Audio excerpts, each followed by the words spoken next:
All right, listen up, you nostalgic rock and rollers and accidental 80s survivors. Yeah, you, scrolling through YouTube like it's a therapy session. We're about to dissect a little ditty that's burrowed into your brain like an earworm on steroids. Jack and Diane, by John Cougar Mellencamp.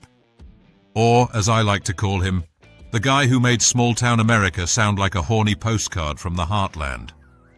You know the song, that infectious riff that hits like a chili dog to the face, making you hum along even if you're pretending to be too cool for classic rock.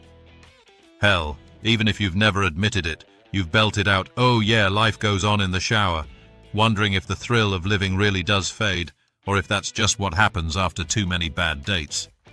But hold on, because this isn't just a sing-along stroll down memory lane.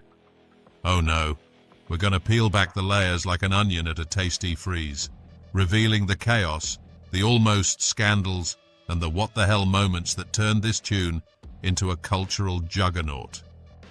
Picture this, two horny teenagers in the Midwest dreaming big while life slaps them with reality checks. Visceral enough for you?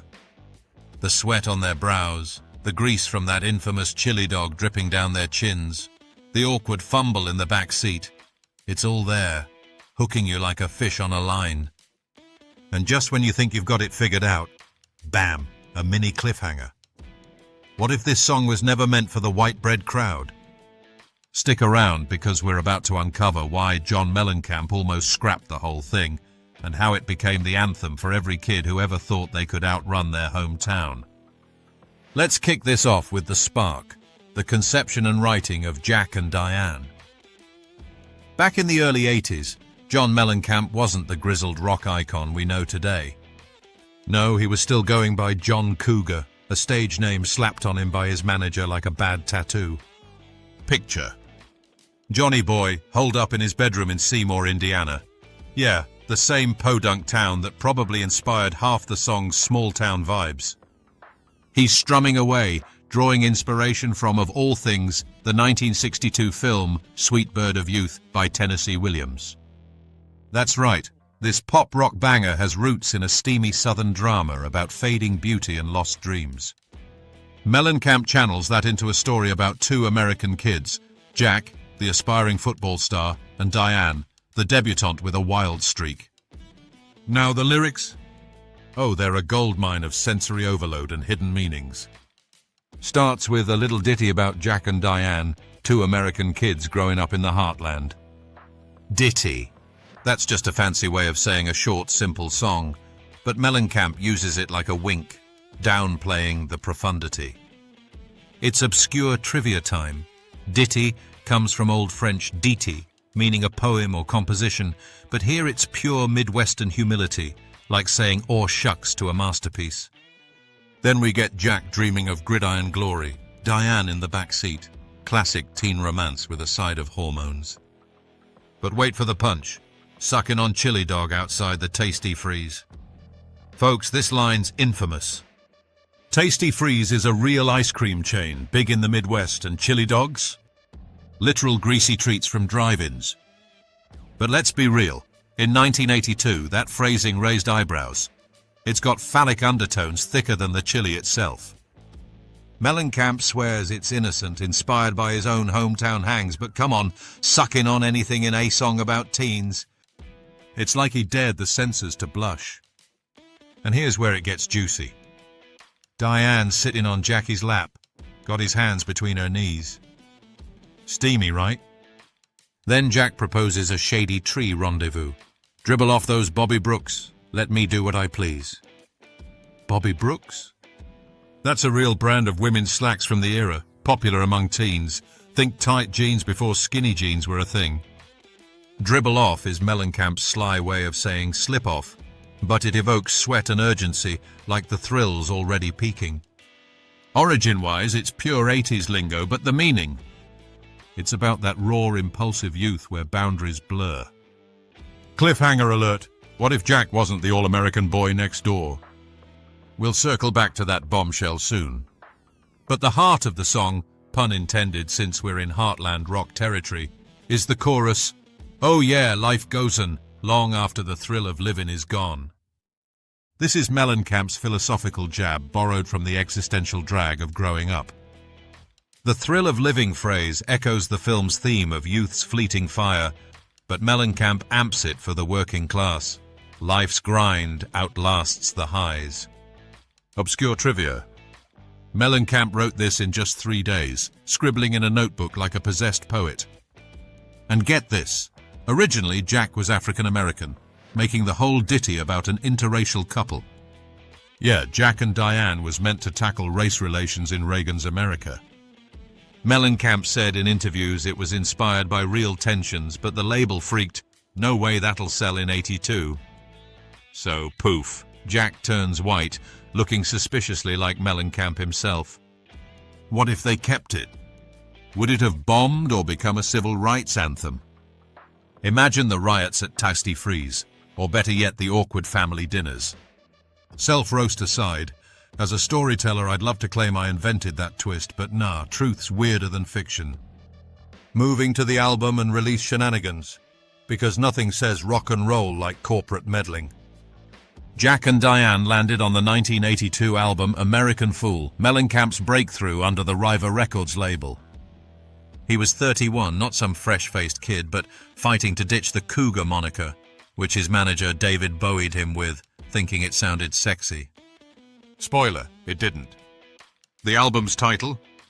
A satirical swipe at American excess, but ironically, it made Mellencamp a star. Recording was a circus. Mellencamp hated the initial mix. Producer Don Gaiman suggested adding those iconic hand claps and a drum machine breakdown in the bridge. You know, the let it rock, let it roll part, where it feels like the song's catching its breath. Mellencamp fought it tooth and nail. Sounds like crap, he reportedly yelled. But Gaiman pushed, and boom, it became the hook that sealed the deal. Release-wise, the single dropped in July '82, climbing to #1 for 4 weeks on the Billboard Hot 100. Shenanigans galore. The music video was a low-budget affair, featuring Mellencamp lip-syncing with actors playing Jack and Diane, intercut with small-town footage. Trivia tidbit, the actors were real locals, adding that gritty authenticity.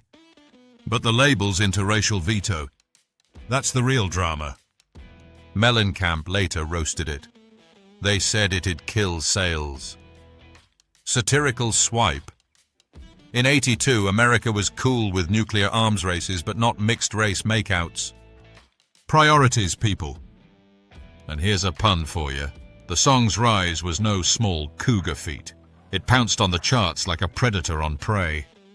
What if Mellencamp stuck to his guns? We'd have a bolder track, but maybe no mega hit. Instead, it rippled out, influencing heartland rockers who saw it as permission to blend pop with rootsy vibes. Now the rise to mythic status, controversies and culture.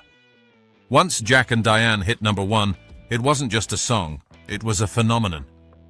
Controversies? Well, beyond the scrubbed interracial angle, the lyrics caught flack for being too risque. Hands between her knees. Dribble off those Bobby Brooks?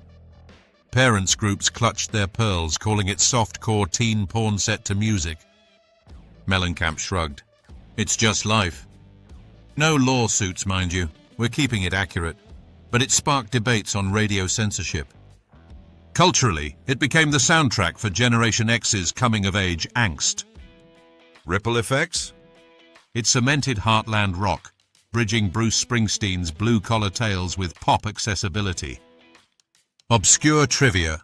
The Bible Belt line, "Let the Bible Belt come and save my soul," nods to Southern conservatism, originating from H.L. Mencken's 1920s term for evangelical strongholds. Mellencamp uses it satirically like, holding on to 16 as long as you can is a desperate plea against adulthood. Funny aside, imagine Jack and Diane today, swiping right on Tinder, but instead of a shady tree, it's a Netflix and chill sesh. Dribble off those Lululemons? Nah, too millennial. The song's influence? Parodied everywhere. Christian rockers' apologetics did Iraq and Iran, twisting it into geopolitical nonsense. Weird Al Yankovic pitched a parody, but Mellencamp vetoed it. Ironic, since Al could have turned the chili dog into a full buffet of laughs. In media, it's referenced in The Simpsons, Family Guy, even Fallout New Vegas with characters named Jack and Diane in a drug-dealing gang. What if they met the originals? Post-apocalyptic chili dogs, anyone? Satirically, it's the ultimate swipe at American dreams. Jack and Diane do the best they can, but life's thrill vanishes like a bad haircut. Culture Rippled, covered by Jessica Simpson in a Poppy remake, inspiring songs like Jake Owen's nods to the duo. It even popped in movies like The Waterboy and Night and Day, symbolizing lost youth. Diving into legacy and lasting weirdness. 4 decades later, Jack and Diane is Mellencamp's closer at every concert. The crowd goes wild, proving life's thrill might fade, but nostalgia's eternal. Legacy? It's in the Rock and Roll Hall of Fame via Mellencamp's 2008 induction, representing the Everyman's Rock Rebellion. Weird trivia. Mellencamp was born with spina bifida, overcoming surgery as a baby. Adds depth to his do the best they can ethos. Ripple effects on culture? It paved the way for artists like Kid Rock or even modern country rock blends, threading small-town tales into mainstream. Lasting weirdness, that chili dog line? It spawned memes, t-shirts and debates. Is it euphemistic or just lunch? Mellencamp insists literal, but fans layer in dirtiness. Absurd what if? What if Jack and Diane aged into boomers, protesting at school boards while streaming the song on Spotify? Or imagine them in therapy. The thrill's gone, Doc. Pass the chili. Self-roasting. As your cheeky guide, I've riffed like Deadpool on a zine binge, but respect to Mellencamp's genius, he captured lightning in a ditty. All right, that's the end of our wild ride through Jack and Diane. If you laughed, learned, or just got hungry for fast food, smash that like button, subscribe for more irreverent rock deep dives, and comment your weirdest song memory below. Life goes on, folks, but make it rock while you can. Oh yeah!